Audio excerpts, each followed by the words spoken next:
बातें भी करते हैं। जी जी। तो जो आपकी फील्ड है सर, इसके बारे में कुछ बताइए। वेल, अरोमाथेरेपी एक साइंस है जिससे थ्रू हम सुगंधों के थ्रू लोगों का ट्रीटमेंट करते हैं। उसमें उनके फेशियल ट्रीटमेंट हैं, उनके बालों का रूटना झड़ना है, मोटापे तक का इलाज करते हैं। जितने हमारे लाइफस्टाइल डिसऑर्डर्स होते हैं, चाहे वो स्ट्रेस है, डिप्रेशन है, एंजाइटीज़ है, या जो नॉर्मली भी आजकल हर कोई आदमी टेंशन में है, तो इनका भी ट्रीटमेंट मनोवैज्ञानिक तरीके से और प्रकृति के साथ जो हमारे फल फूल जो हैं इनके से ऑयल निकाल कर किया जाता है, जिसकी एक बूंद का 1000वां भाग भी हमारे दिमाग के ऊपर, हमारे मनोवैज्ञानिक प्रवृत्ति के ऊपर फर्क डालता है और उसका असर हमारी लाइफस्टाइल के ऊपर भी दिखाई देता है।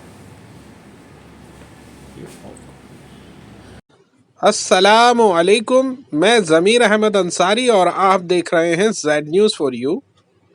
अर्ज यह है कि आपने अपने channel Z news for you को अभी तक सब्सक्राइब नहीं किया है तो सब्सक्राइब करें और साथ में दिए हुए बेल आइकन को भी दबाएं, जिससे हमारी आने वाली सभी वीडियोस के नोटिफिकेशन सबसे पहले आपको मिल सकें।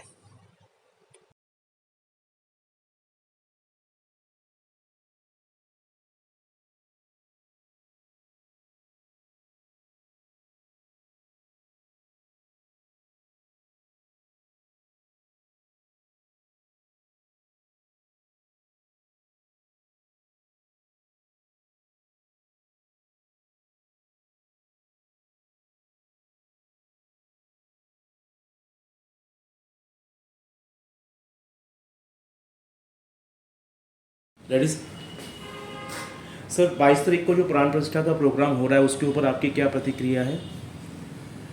वेल, श्री राम हमारी आस्था का प्रतीक हैं और इसीलिए इसको किसी धर्म से नहीं जोड़ा जाता। जितना ये हिंदुओं का है, उतना मुस्लिम का है, उतना ही सिखों का है। हम लोग भारतीय हैं और भारतीयों को एक ही नाम से बचपन से अवगत कराया गया और उसी के लिए ही बोला गया, वो था श्री राम। इसलिए ये एक ऐसा नाम है जिससे हमारे पूरे दिमाग के ऊपर असर पड़ता है। तो इसलिए एक तो वो, जहाँ तक सवाल है कि इसका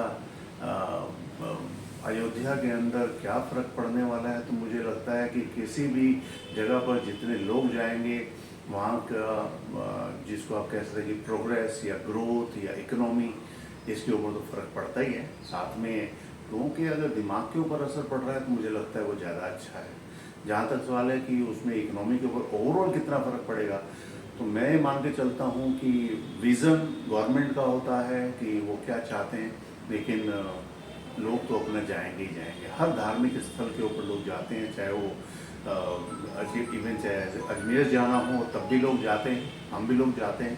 तो फ़र्क तो पड़ता है और अच्छा खासा फ़र्क पड़ता है, लेकिन प्रोग्रेस जिस हिसाब से हो रही है वो मैंने देखी है कि बहुत ज़्यादा है और उसी को लोग देखने भी आते हैं। सर, मेरा अगला क्वेश्चन था कि भारत की इकोनॉमी जो है अगले 29-30 तक हम लोग $5 ट्रिलियन तक पहुंच जाएंगे और जो यूपी का लक्ष्य है $1 ट्रिलियन का है और हमारा जो 2047 का लक्ष्य है $30 ट्रिलियन का है। तो किस प्रकार से इसको कितना आपका सोचते हैं कि ये हकीकत में होता है? वेल, एक एडवांटेज जो इंडिया या भारत के साथ रहा है वो ये है कि हमारी अपनी पॉपुलेशन इतनी ज़्यादा है, अपनी मार्केट इतनी बड़ी है कि हमें कहीं बाहर नहीं भी जाएं तो भी हम लोग बहुत ज़्यादा ग्रोथ रेट ले सकते हैं। और ये विजन डेफिनेटली होती है, हर गवर्नमेंट की होती है कि 20 साल की या 10 साल की या 50 साल की उनकी क्या उम्मीदें हैं। लेकिन ये बात तो है कि अगर आपकी ग्रोथ हो रही है तो ओवरऑल ग्रोथ हो रही है। हाँ, इतना ज़रूर है कि पिछले कुछ समय से देख रहे हैं कि एक एक बच्चा एक अच्छे लेवल के ऊपर सोच रखता है। जो बिजनेसमैन है वो अब छोटी सोच पे नहीं है। हर वो चीज़ जो पहले हमारे को अनअवेलेबल होती थी वो आज अवेलेबल हो रही है और अपॉर्चुनिटीज इतनी है, स्टार्टअप्स इतने आ गए हैं कि मुझे लगता है कि ये जो आप 2027 या 2029 तक की जो प्रोजेक्शंस हैं $5 ट्रिलियन का, ये मुझे लगता है उससे भी पहले हो जाएगा। 2047 तक का जो टारगेट है उसके लिए तो एक प्रोजेक्शन या एक जिसका एस्टीमेट बनाया गया कि कैसे ग्रोथ आएगी, लेकिन मुझे लगता है ये काफ़ी उससे पहले ही हो जाएगा। सर मेरा अंतिम क्वेश्चन था कि डिजिटल इंडिया मुहिम बहुत तेज़ी से देश के अंदर काम कर रहा है और उसके ऊपर आपका क्या कहना वेल, डिजिटाइजेशन एक ऐसा सिस्टम जो हम लोगों ने देखा है कि पूरे इंसान की सोच को बदल चुका है। आज हम लोग खाली गैजेट्स के ऊपर डिपेंड नहीं है, गैजेट्स के ऊपर आर्टिफिशियल जो इंटेलिजेंस है वो अब मार्केट में आ चुका है। आप क्या कर सकते हैं, जो काम एक चिट्ठी देने के लिए हमारे को महीना लग जाता था, आज मैं 1 सेकंड के अंदर पूरे वर्ल्ड के अंदर वो मैसेज दे सकता हूँ। तो इससे ज़्यादा उम्मीद क्या करें कि मैं अगर अपने आप को देखूँ पिछले 10 साल में जो मेरे अपनी सोच बदली है as a businessman, as a doctor, मुझे लगता है कि वो इन्फो जो हमारे को अवेलेबल नहीं थी वो अवेलेबल है। जो काम हम सोच नहीं सकते थे वो हो रहे हैं। और सबसे अच्छी बात यह है कि काफ़ी अच्छाइयाँ आपको दिखाई देनी चालू होती। हाँ, कोई भी डिजिटाइजेशन होगा उसके अंदर अच्छी बातें भी आएंगी, बुरी बातें भी आएंगी, और आप किस चीज़ को अडॉप्ट करना चाहते हैं उसके ऊपर डिपेंड करेगा कि आप कहाँ तक जाएंगे। लेकिन मुझे लगता है कि अच्छी चीज़ें ज़्यादा सीखने को मिलेंगी और इसका हर लेवल के ऊपर, इंसान के चरित्र के ऊपर, कैरेक्टर के ऊपर, आपके जिसको आप कहते हैं फीचर्स के ऊपर, आपके आउटलुक के ऊपर बड़ा फर्क पड़ रहा है और आगे और ज़्यादा दिखाई देगा।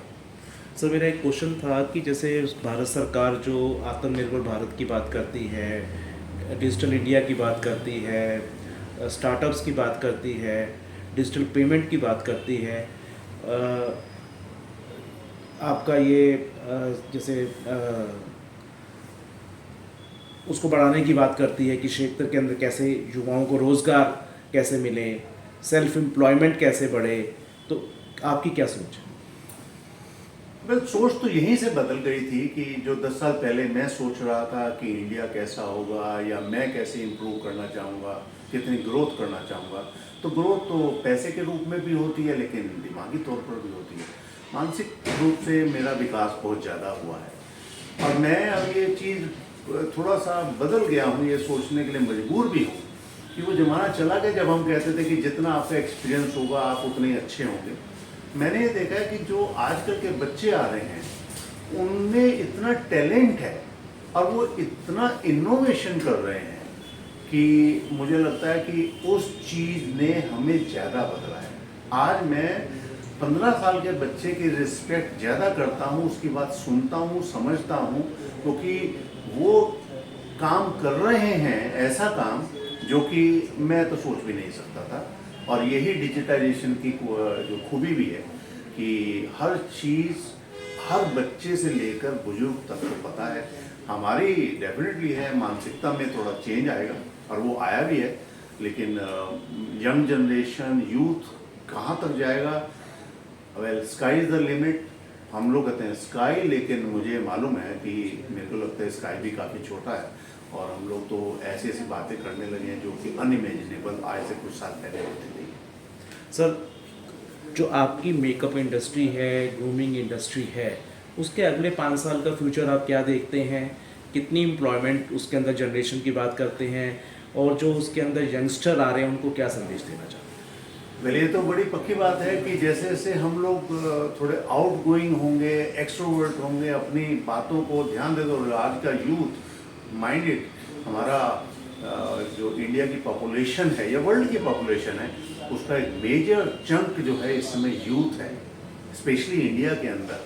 और वो एक ऐसा ग्रोथ ओरिएंटेड है और वो दिखना चाहता है, चाहे वो सोशल मीडिया के थ्रू, चाहे वो आपके अपने बिजनेस के प्रारूप के थ्रू, ऐप्स के थ्रू, इवन आपके टीवी चैनल जो पहले 10 होते थे आज वो 2000 हो गए हैं। तो हर चीज़ का फ़र्क तो पड़ा है, लेकिन इसमें आपने क्योंकि हमेशा लोगों से सामने रहना, लाइमलाइट में रहना है, तो इसका मतलब है आपको अपने फीचर्स का भी ध्यान रखना पड़ेगा।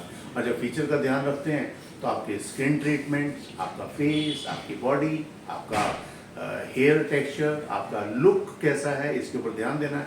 और मेकअप इंडस्ट्री हो या स्किन केयर या पर्सनल प्रोडक्ट्स की जो इंडस्ट्री है, वो भी इन्हीं बातों को महसूस कर रही है कि हाँ, इतना मैं मानता हूँ कोविड के बाद एक बहुत बड़ा चेंज आया है।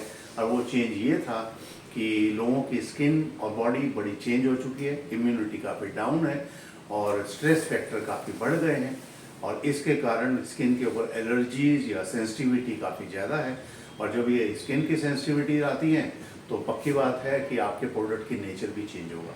अब वो बातें ख़त्म हो गई हैं कि जब हम लोग पहले सोचते थे कि खाली एक शैम्पू बना दिया और एक क्रीम बना दिया, एक लोशन बना दिया और काम चल जाएगा।